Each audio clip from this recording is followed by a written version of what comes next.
Check. Check. Okay, I think we can continue. So, well, there has been a lot of discussion in the chat, but I think most of the questions were answered by the students themselves, like, so, which is good. I'll take the last question, which was not answered. So, is offline oral good for building an intrusion detection system in cybersecurity? Well,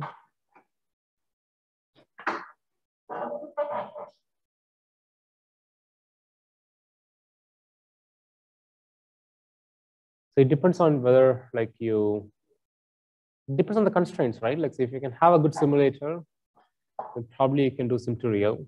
Like, definitely you don't want to interact and learn in security applications, like, but probably it's easy to simulate things in cybersecurity than, like, for example, medical applications, right? So, but well, the answer is it depends.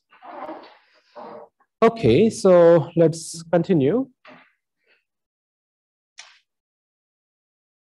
Yeah, so before the break, like, so we talked about, like, what is offline oral, like, and I think there were a lot of confusions, like, about, like, so there's a gray scale, like there's it's like a spectrum. Okay, so, like, in one end, like, you have completely learning through interaction. In the other end, like, you have completely learning from data. But now we are going to talk about, like, various ways in which you can combine, like, mix these things and so on. Okay, so for example, like, if we go back to our offline oral setup, right? So now there is no reason why I should just stop my learning after this, right? So I might get a good policy and deploy it. Now I can actually still collect data, and every once in a while, like, update my policy, like, based on the previous data and the current data, right? Like, so in that sense, like, it is not completely offline oral, in the sense you do your offline oral, use it to initialize and interact, collect data. Probably you learn with the data or go back.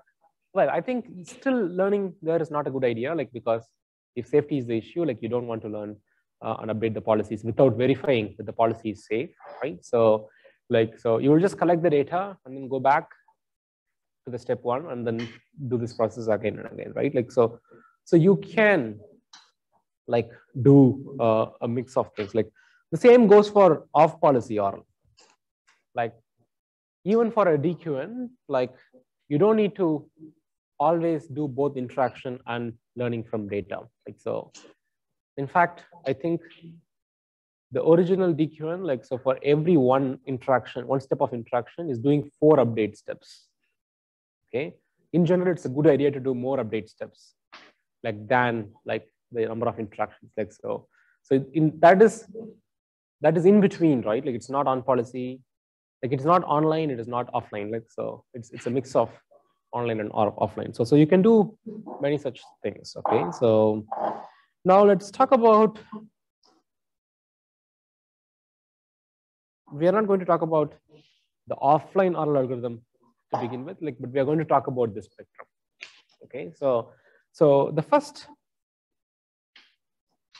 step towards, like, having this idea of, like, offline oral, which is also sometimes called as batch oral, okay, is the idea of behavior cloning.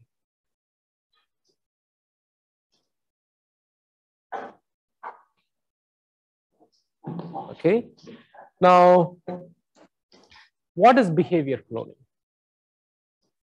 So in the case of behavior cloning, like, so we are going to have the usual things in the MDP, like, you have a state, you have action space, you have the transition, which is probability of S dash to S comma A. Okay, now we don't have the rewards here. Okay, so there is no R function. Instead of that, like, we are going to have a bunch of demonstrations, like, starting from state 0, Like this is my first demonstration, like second demonstration, third demonstration, and so on. Okay. Now this is a modified problem, like where I don't give you the reward functions. Like I just give you a bunch of demonstrations. Like now these demonstration trajectories, like might have been actually collected from a real human performing the task, okay, which is often the case, or it could also be from a far more superior agent, like so, which has really good policy, and like you're learning from that agent, okay. So it doesn't matter like where the demonstration comes from, but the assumption is you have demonstration for what you think is the ideal policy. Okay. Now, given this setup, well, somebody talked about inverse reinforcement learning in the break. So given this setup, there are two things you can do. Okay. So one is behavior cloning, which is what we're going to talk about today. Like, so which is the idea of directly estimating the policy, like based on these observations. Okay. Or one could also do inverse reinforcement learning, like which is the idea of trying to recover the reward function.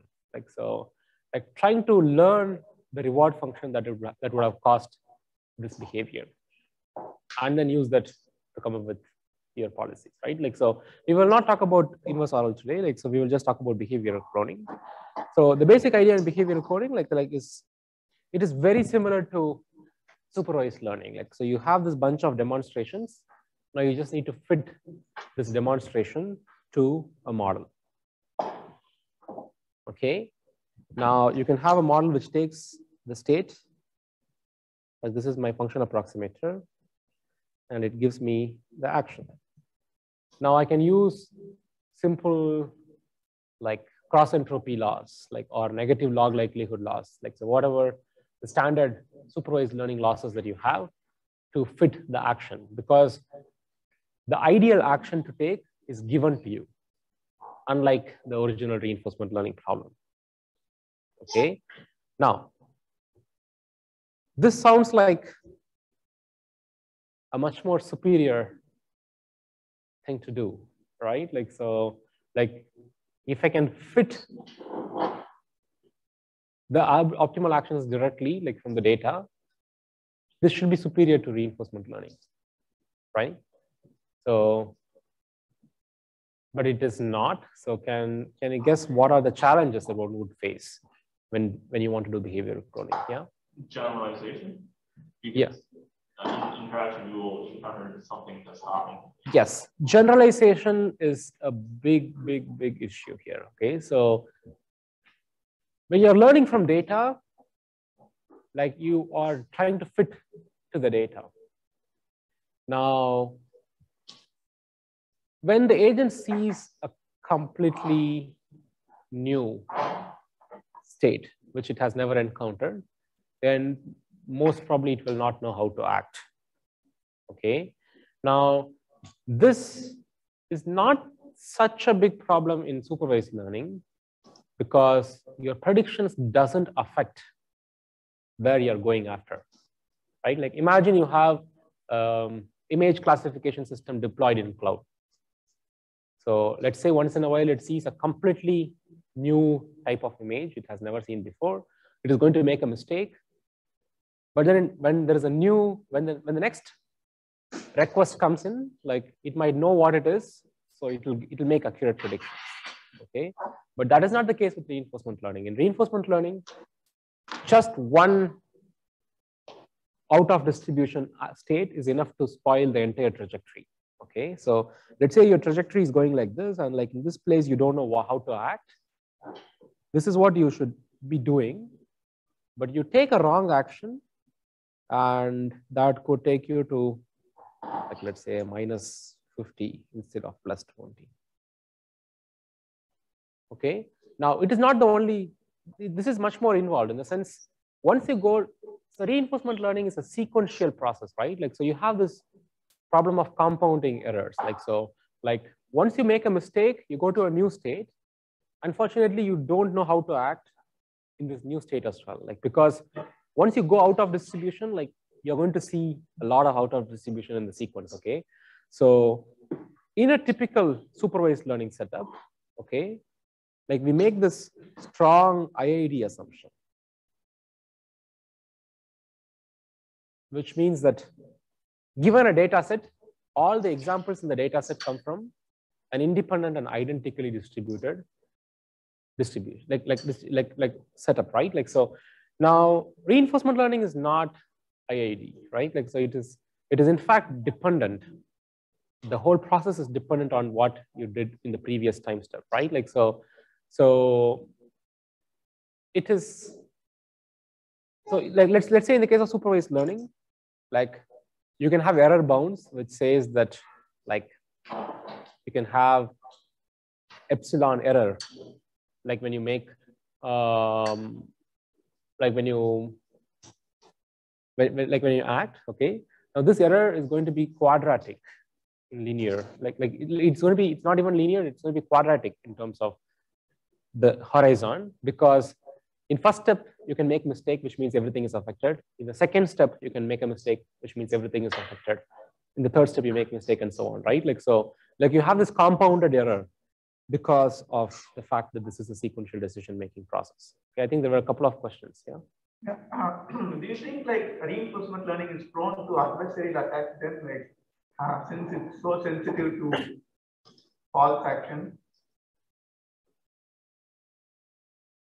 Yes. Yes. Okay. Was there another question? Okay.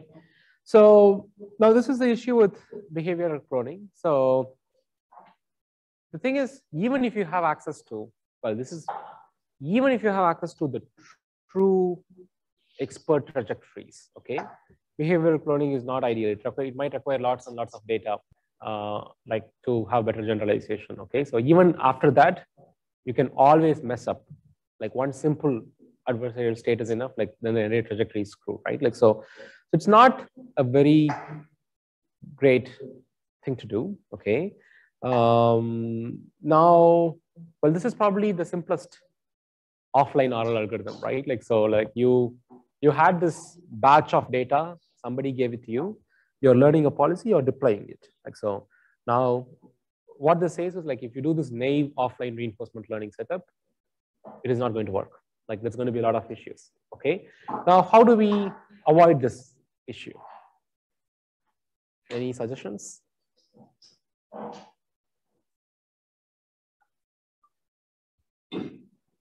Oh, there is also another challenge, which I forgot. So one is generalization. Can somebody guess what would be the other challenge, like in this setup? One of the fundamental aspects of reinforcement learning is missing, yeah? Are you only going to be as good as the data you're giving? Oh yeah, that's for the generalization part. Exploration, like how do you explore, right? Like, so reinforcement learning is all about exploration versus exploitation, like where like you want to explore to know the world better, like, and come up with better policies, right? Like, so exploration is just not possible, like when you have behavior cloning kind of approaches, right? Like, so like you're not at all interacting, like forget about exploration, right? Like, so now, okay, so now how do I solve this issue? Like, so like can we think about better ways to do offline oral?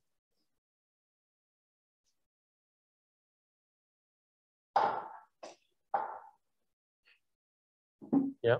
Instead of giving it like best action, always you can try to explore more with the policy. That, like the example would be more exploratory. You cannot, right? Like, so like you are not choosing the behavior policy here. So like the data is given to you. Yeah. Can you keep some data hidden, like keep it apart from random? Well, you could separate the data to check generalization, but still it is not going to solve the problem, right?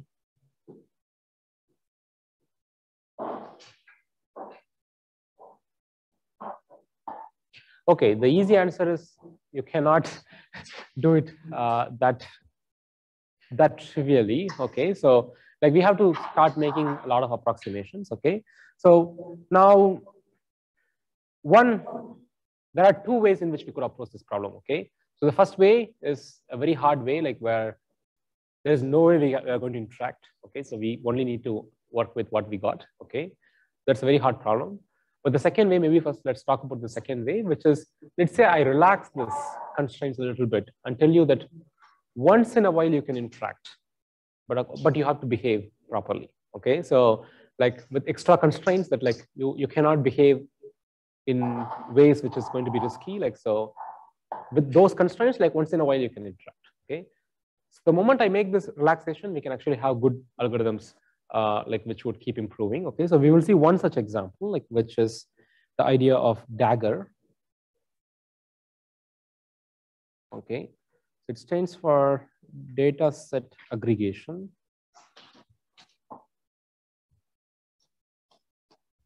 Now, here's the idea. Like, I'm going to start with some, but I could start with some data, I could start with empty data. It depends on how strict is your setting. Okay, so let's say that I start with some data set which is initially nothing. Okay, and I'm going to initialize my policy phi1, okay, to any policy in phi. So I'm starting with an empty data set and I'm initializing my policy. Okay, now we can improve these things, like I'll talk about that. So I'm going to have n rounds of learning interaction. Okay, so for I is equal to 1 to n, okay, this is what I'm going to do. I'm going to construct a policy which is beta I times the pi star policy plus 1 minus beta I times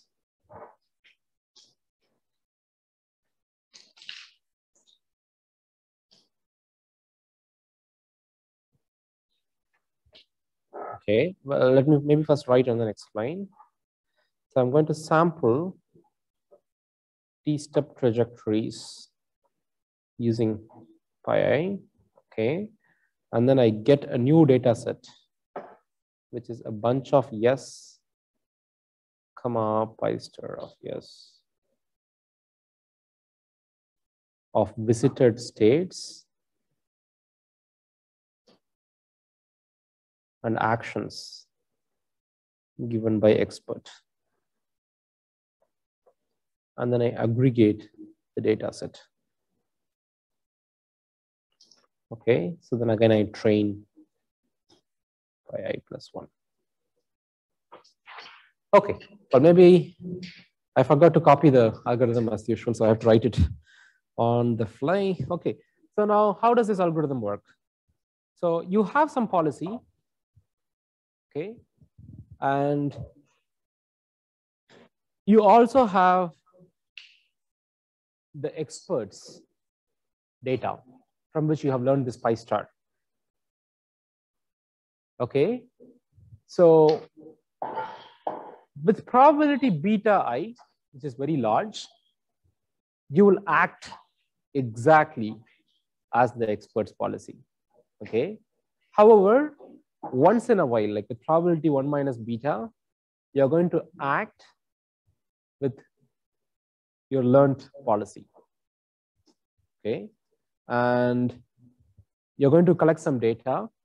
Now here is an intensive part. Like so, once you have this new set of states, you're going to ask the expert what action they would have taken in those states. Okay, that is the pi star of yes. Okay, so now you put this into your data set, then you train the policy again, you continue. That clear?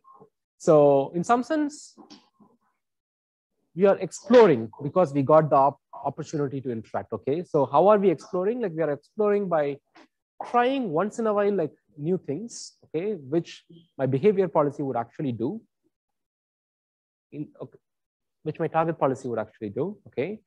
And now this might be out of distribution, right? Like this might be something that my expert policy would never do. In which case, I'm going to the expert and asking, okay, given the state, what would be the right action that you will take? So in some sense, let's say, hypothetically, let's say this is a bunch of states covered by the expert policy, okay? So Dagger is just trying to maximize this size, like increase the size, like so. After one more round of Dagger, like I can actually deal with this many states. So let us say that this is the total number of states, okay? So after one more round of Dagger, like I would have probably extended here, or probably extended here, right? So, yeah.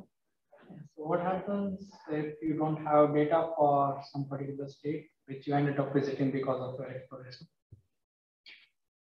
You will always, well, first of all, like getting this expert data is costly, right? Like, so you are expecting humans to give these labels, so you cannot do millions of examples, but probably nowadays you can, like, so with things like Mechanical Turk, like you can set up a loop so that the agent is doing Dagger, and then like you get this 100,000 states.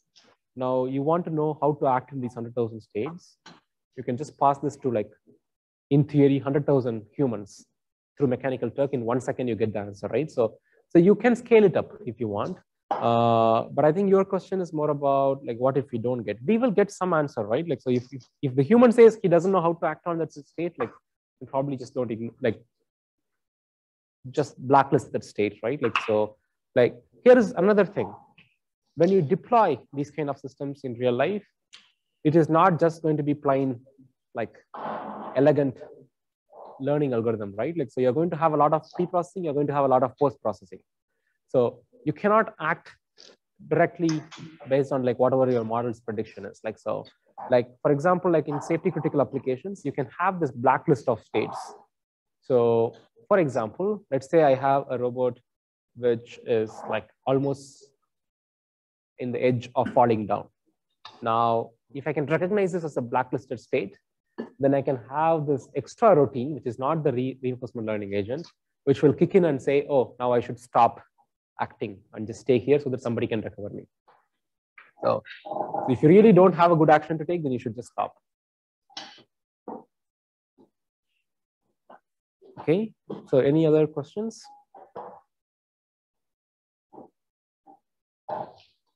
Okay, well, this is Dagger, and there is actually a lot of improvements to this algorithm. Like, so this is probably I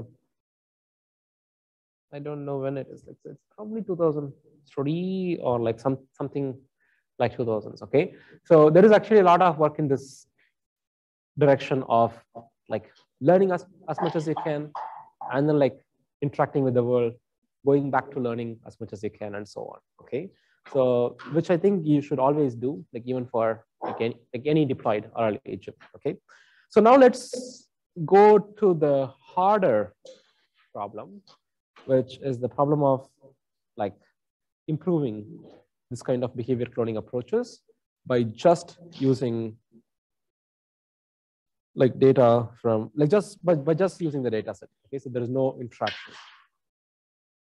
Okay, so we'll call it as pure offline model. Okay, so well, the goal of this lecture is to introduce you to the problem, like just like last week. So we are not going to talk about like 20 different offline oral algorithms, like how we discussed for online oral. Okay, so I chose to talk about like value-based methods, but the reference for today's lecture, like which I will put after the lecture, is actually a recent survey on offline reinforcement learning. So that survey, which is I think 40 or 50 pages, covers in detail like Monte Carlo approaches, like the policy-based approaches, like value-based approaches, like everything that you can do with offline RL. Okay, so but just to give you a flavor, like we are going to talk about like value-based or let's say dynamic programming based approach for offline RL. Okay, so here is the thing, right? Like, so now I cannot interact with the world. I can only learn whatever I want to learn from the data. So sometimes when safety is high priority over maximizing your reward, okay, you can come up with techniques to make sure that this distribution shifts or OOD issues doesn't arise. Okay, so how do I do that? The simple idea, like for example, which is what we're going to talk about today, is constraining my policy. Okay, I could learn a policy, but I should put constraints on the policy such that it will never deviate from the original expert policy. Okay, so policy constraint methods.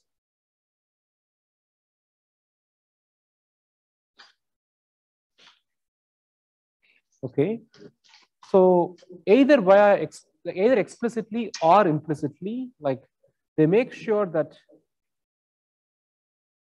the phi of A dash comma S dash, right?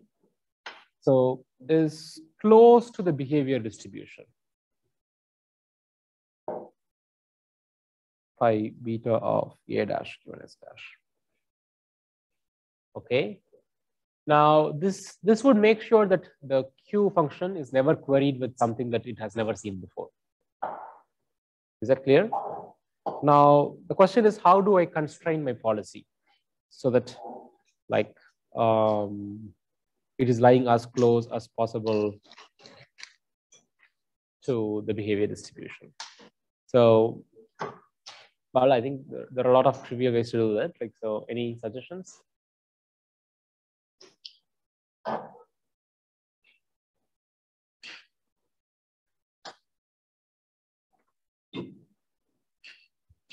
Okay, there is one answer in the chat.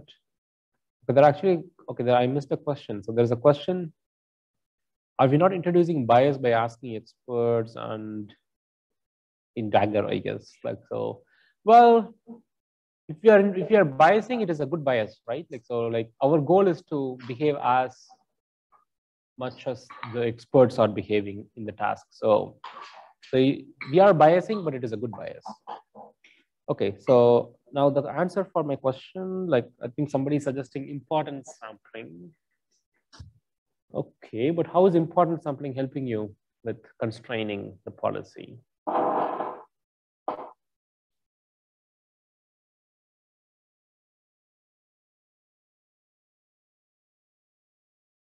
Okay, so, well, so there are actually a couple of ways in which you could constrain the policy. Okay, so one is like directly constraining the policy, which we are going to call as policy constraint methods. Okay, so the other way is to add some penalty, like for deviation, which will also help us to constrain. Okay, so which is policy penalty method. Okay, so for the case of policy constraint method, right? So I can define like how much my policy diverge by using some standard divergence measures like KL divergence, for example, and say that I want to update my policy in such a way that this policy is going to be, let's say, epsilon close to the behavioral policy. Okay, now here is how the update equations would look like. So let's say the Q function is given as R min Q expected value of this transitions coming from data set. Okay, so Q of S comma A minus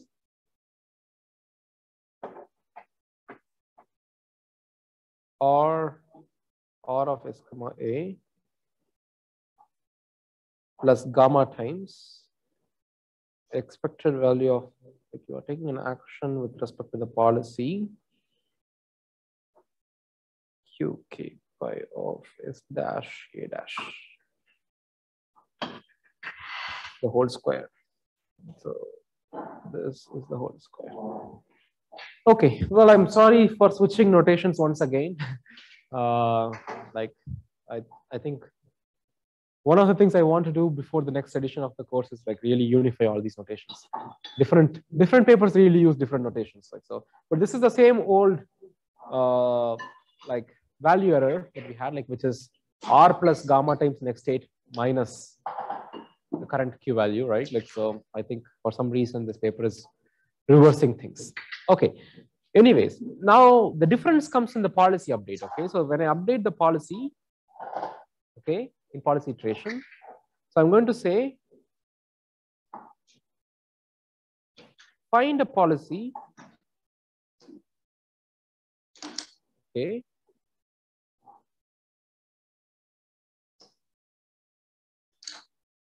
such that the divergence of pi and pi beta is less than or equal to epsilon.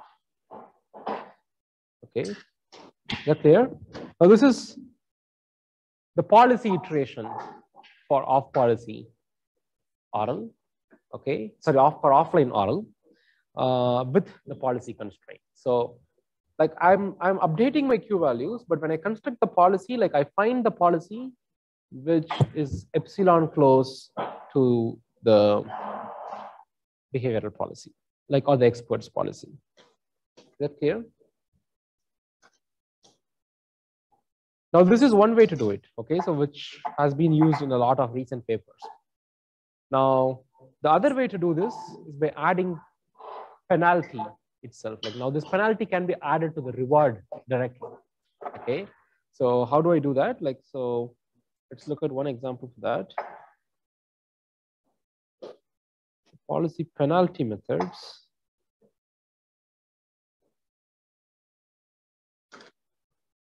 So here you have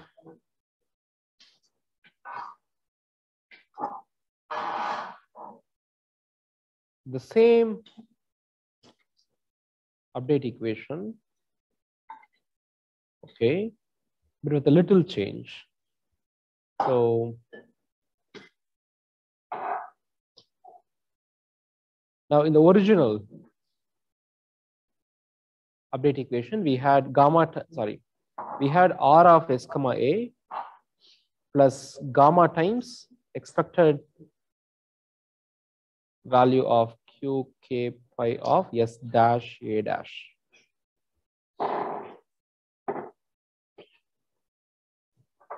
The whole square, right?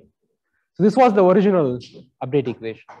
So now I'm going to come up with a new reward function. Okay, so this new reward function is going to be the original reward function minus alpha times the divergence.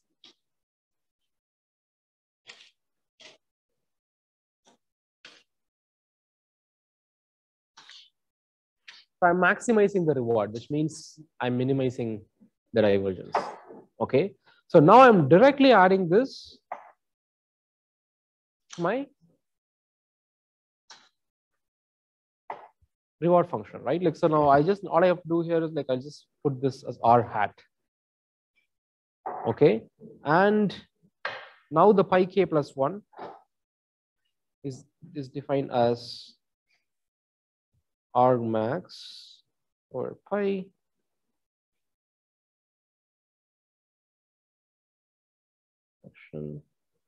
previously it was just q pi of s comma a. Now it's going to be minus alpha times the divergence as well. Yeah. So in here, how is that you are computing the divergence? Okay, so now I think it depends on like what, like, okay, so different algorithms use different notion for that. Like, so it depends on how close is one policy to another policy. So you have access to both pi and pi beta completely. Yes, you are improving the pi, Okay. but conditioning, like you're kind of anchoring yourself to pi b. So, right. So it's like I already have some very good policy and I'm just trying to improve on it. Yeah. Well, the very good policy here is the expert policy.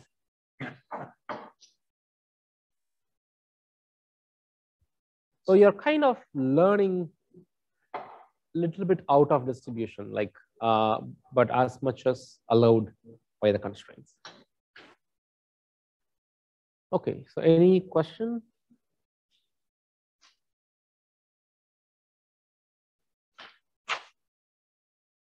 Okay, well, I think probably we will stop our discussion on offline oral here. Like, so, like, we could see more algorithms, like, but I will let you like read the survey, like, if you are more interested in offline oral. Okay, so, but for now, like, we will stop here. So next week is the final lecture. Now, I wanted to talk about, well, I will be definitely talking about like some of the frontiers in reinforcement learning. Like for example, like so far we discussed about like having one task and having a system learning that one task, right? Like, so now that is not a very efficient way of solving things. Like, so humans can do many tasks, and the advantage of doing many tasks is you can learn and extend your knowledge from the previous task to current task, right? Like, so we will talk about like how to do multitasking with reinforcement learning. Like, so how to come up with a system which will continuously learn like many tasks and so on. Like, so, and but is there any other topic that you want me to talk about?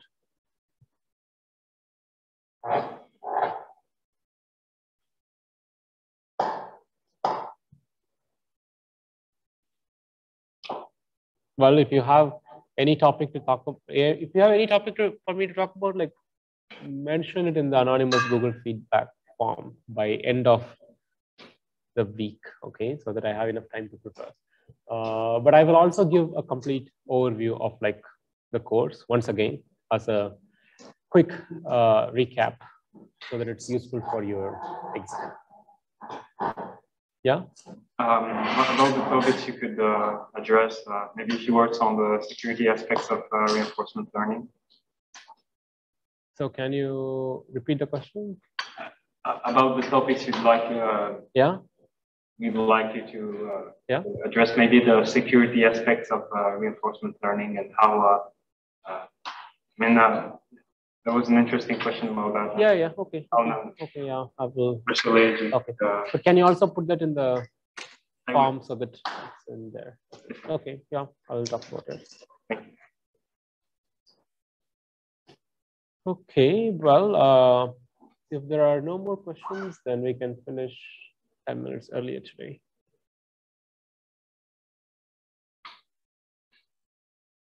Okay. Well, then we will stop here. Okay, there is an answer. Oh, okay. Yeah. So I think I have already. So whatever I covered in the end, right? Like, so it is exactly or kind of doing what you're saying, like some sort of tail divergence between the two policies. Like I just mentioned divergence, but it could be any type of divergence. So you can use tail divergence or some other distance measure in probability distributions and so on. Okay, so we will stop here. Thank you.